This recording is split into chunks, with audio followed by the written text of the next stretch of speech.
안녕하세요. 자, үзэгч хүүхдүүдтэй энэ өдрийн мэндийг хүргэе.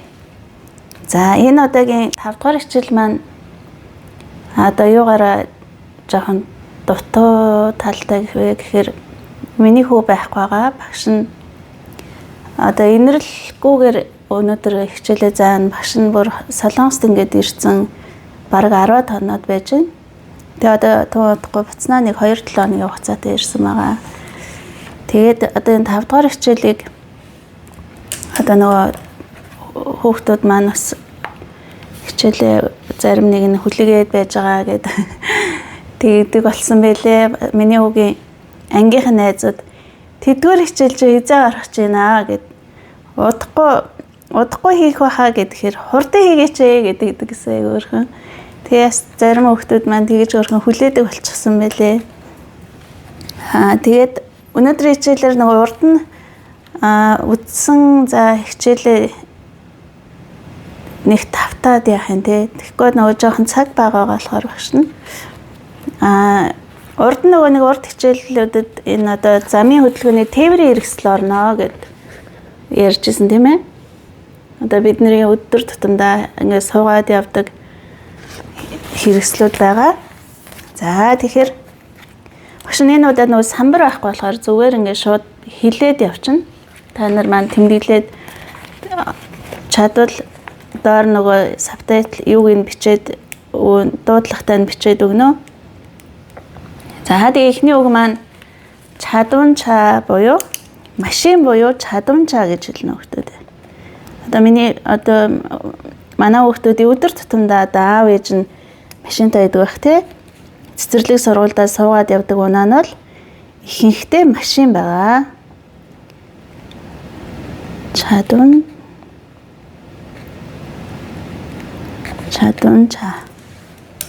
Чадамжаа гэдэг. За ингээд номыг харуулж юу. Шнэс нөө өөр номыг ингээд аваад ирсэн байгаа. За чадамжаа ингэж хийж шүү дээ. За чадамжаа. Дагаад лээрээ чадамжаа. Ер нь нэг чаа гэдэг нь болохоор машин гэсэн үг байхгүй. Тэгээ чадам гэдэг нь автомат гэсэн үг. Автомашин гэсэн үг ер нь бол. За дараагийн үг маань болохоор гича гэдэг нь галт тэрэг буюу одоо ер нь галт нэг вагон гэнтэр гэж тэр нь бол баг орс үг баг. Ер нь монголоор бол галт тэрэг гэсэн үг байгаа. Гича. Дагаад хэлээр өгнө хүүхдүүд. За тэгээд хичээлээ оруулахаар хүүгээс үзээд энэ өгнүүдээ цээжлээрээ гэд даалгавар өгчнө. Гэхдээ инэрл нь одоо ойрд аюу завгүй байгаа. Нөгөө гимнастикийн тэмцээнд орно л гин 4 сарын ихэр тэгээд бэлтгэл ангид бас яваад цэцэрлэгийн хажуугаар бараг сонж өгсөн юмд нь л орой 7-8 цаг үед ирж байгаа. Тэгэл даалгавраа ихсээр итэл 10 мар гэж унтдаг байгаа. Тэгээд ойрын яг 4 сарын ихэнх хүртэл инэрл нь аюу завгүй байна. Одоо нэг 5-6 наснда бол баг ахцсан ачаалтай байгаа энэ удаад. Яг ганц сар юм чинь гэж бодоол байж байна. За гича гэдэг үгээ үзсэн тий. Гича нь галт тэрэг шүү хүүхдүүд ээ. За дараагийн үг нь босс. Энэ нь болохоор автобус гэсэн үг хүүхдүүд ээ. Босс. За багш нь харуулъя тий. Одоо энэ хамгийн доотлын үг шүү тий. Босс. За энийг яг ингэж доор нь бичээд өгчнөө. Та нар маань хараад цээжлээд одоо бичиж чаддгүй хүүхдүүд маань шууд дуудлагаараа л сурж байгаа, цээжилж байгаа тий. Тэгэхээр санаа зовлтгүй та нарт маань дараа нь бичиж уншдаг болохоор багш нь угаасаа хангал өсөг энтрийн заагаад өгчин санаа зовлтгүй. Хилээ чин тэгэл автчихэж сурд юм дөө. За автобус гэдгийг босс гэдэг байна тий. Босс. Энэ болохоор нөгөө нэг бас англи үгтэй тустай байгааз англиар бас гэдэг шүү дээ. Ер нь зарим солонгос үгнүүд бас юм англи маягаар хэлэгддэг үгнүүд зөндөө байдаг. За дараагийн үг маань болохоор миний хүүхдүүд одоо гадаад руу ингээд ирэхийн тулд одоо багш нь ингээд солонгост ирэхийн тулд ингээд онгоцон цусан байгаа. Онгоцонд тэрийг бихэнги.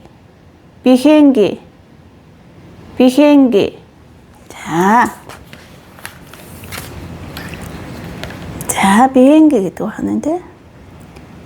Бихэнги. За хамгийн ер нь бол за яг хамгийн сүүлийн үг шүү заяа. Яг энэ тээврийн хэрэгслүүдээс бол усан завийг П гэдэг байна.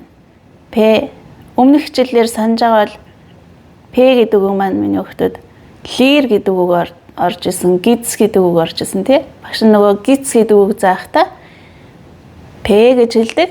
Усан завийг тэгээд нөгөө нэг лирийг П гэж хэлдэг гэж хэлжсэн тий. Хүүхдүүд маань санаж байвал. За усан завийг П гэдэг байна. За ихэнх одоо энэ тээврийн хэрэгслүүд чинь миний хүүхдүүдээ нөгөө онгоцон одоо газраар явдаг нь болохоор юм дугуйтай байдаг те. Тэрийг пакви гэдэг байна. Пакви. За юу нь болохоор онгоцон нь болохоор далавчтай байдаг те. Далавчийг наргэ гэдэг байна. Наргэ гэдэг байна шүү за. За кича болохоор паквигаар явна тийм ээ. Чадамжаа одоо автомашин бол паквигаар явна. Кича паквигаар явна. Усан онгоцод юугаар явдаг юм бол да. Хөдөлгөөрөөр явдаг тий. Мотор хөдөлгөөрөөр. За тэгээд эсдэг онгоц маань болохоор далавчаар явдаг байгаа. Далавчтай байдаг байгаа. За одоо нэг сүүлийн 3 үг үзэл хичээл маань дууслаа за. Энэ удаагийн хичээл угаасаа хүүтэйгээ хамт орохгүй байгаа болохоор жоохон хурдан явагдах байхаа. Одоо ийм миний хүүхдүүдийн одоо тэр цэсмээ эрэгтэй хүүхдүүдийн машин дуртай машинууд гэдэг тий. Миний өвгийн дуртай одоо ийм машинууд байна. За энэ машин хамгийн ихний машин болохоор энэ юуны машин бэ хүүхдүүдээ? Тий. Энэ маань гал командын машин тий. Гал гарахаар тусламж өгөх гэж яралтай очдог машиныг собанча. Нөгөө чаа гэдэг үг машин гэдэг үг маань ороод штэ. Собан гэхээр гал командыг хэлдэг байна. Собанжон энэ төр гэдэг байна. Юу гал командын газрыг собансо гэдэг. Собансо. За. Тэгэхээр собанча гэдэг байна тийм ээ. Собанча. За доотлих нь одоо хууль сахиулагч хүмүүсийг цагдаагийн машиныг 경찰차 гэх юм. 경찰 гэдэг нь цагдаа хэлдэг юм нөхдөд тий. 경찰차. сайн дагаад хэлээрээ. 경찰차 гэдэг байна тий. 경찰서 гэдэг нь болохоор цагдаагийн газрыг хэлдэг шүү миний нөхдөд. 경찰서. За хамгийн сүүлийн үг нь одоо хүн өвдсөн яаралтай үед ирдэг машин 구급차 гэдэг байна. 구급차. За манайхаар бол одоо собанча чинь 105 байдаг тий. 105 байдаг. За цагдаагийн 경찰차г дуутахад бол 102 байдаг тийм ээ.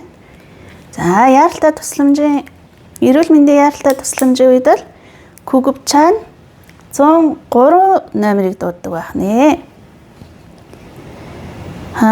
Солонгост болохоор собанча 112-ыг дууддаг юм байна. Юу нь болохоор Цагдаа одоо хэд идвүлээ дээ. Багшин сайн мэдхгүй байна. Солонгост амьдарч үзег болохоор. Күгв чана болохоор 119 дугаар дугаарт залхахад күгв чаа ирэх нэ. За энийг ингээ харахад бас айгүй хөөрхөн сэдвтэй юмнууд байна. Яг ингээд гоё номоо хараад үзвэл айгүй гоё идэв штэ хүүхдүүд ээ. Одоо ингээ хөөрхөн яг ингээд хүүхдэд зориулсан сэдвтэй юм хөөрхөн. Та хүн хараарай. За. Өнөөдөр тэгэхээр нийт 5 7 нийт 10 үг үзсэн шүү хүүхдүүд ээ. 10 үг үзсэн шүү. Дараа нь тэгээ багш нөгөө групп дээр нөгөө Facebook хуудасныхаа юун дээр үгнүүдийг оруулаад бичээд өгөх нөө за. Чадвал зурагтай тэр нөгөө зурагтай гэдэг маань хаяа аюу алдаатай гараад тий. Гэхдээ яг тэр болгоны засахыг оролдоод чадах чинь нэг ирээд оруулж болж л байна. Юм уу ашиглаад сураад. За тэгээд энэ удаагийн дугаар маань жоохон хүүгүү маань жоохон эвгүй дугаар боллоо. За дараагийн 6 дугаар хичээлийг одоо инэрлэлтэйгээ цог хийгээд явнаа. Гоё амлсан ясаараа гоё хүүхдийн дуу заана. Маш нэг бодсон хичээлүүд зөндөөл ингээд сураагийн үгнүүд маш олон байгаа шүү. Дөнгөж эхлэл байгаа шүү миний хүүхдүүд. Маш их байна. Одоо зүгээр л нэг ийм номон дээр гэхэд л ингээл хідэн ч үг байгаа маш их. Бид нэр ингээ өдөр тутамдаа өмсдөг охид хөвгүүдийн маань ховц байна. Энэ болгоныг бүгдийн суран даа хүүхдүүд ээ. За тэгээд хичээлээ одоо сайн сураад одоо үгнүүдээ маш сайн цээжлээрээ миний хүүхдүүд бүгдэнд нь амжилт хүсье. Тэгээ багш нь одоо нэг хэдхэн хоногийн дараа явлаа. Солонгост ингээ аялаад явж байна. Амраад явж байна. Тэгээд тон удахгүй хүүхдүүдтэйгээ инэрлэлтэйгээ хамт солонгос хэлээ сураарай. Бүгдэнд нь амжилт хүсье. Хичээл сурлагын өндөр амжилт хүсье. Баяртай. 안녕히 계세요.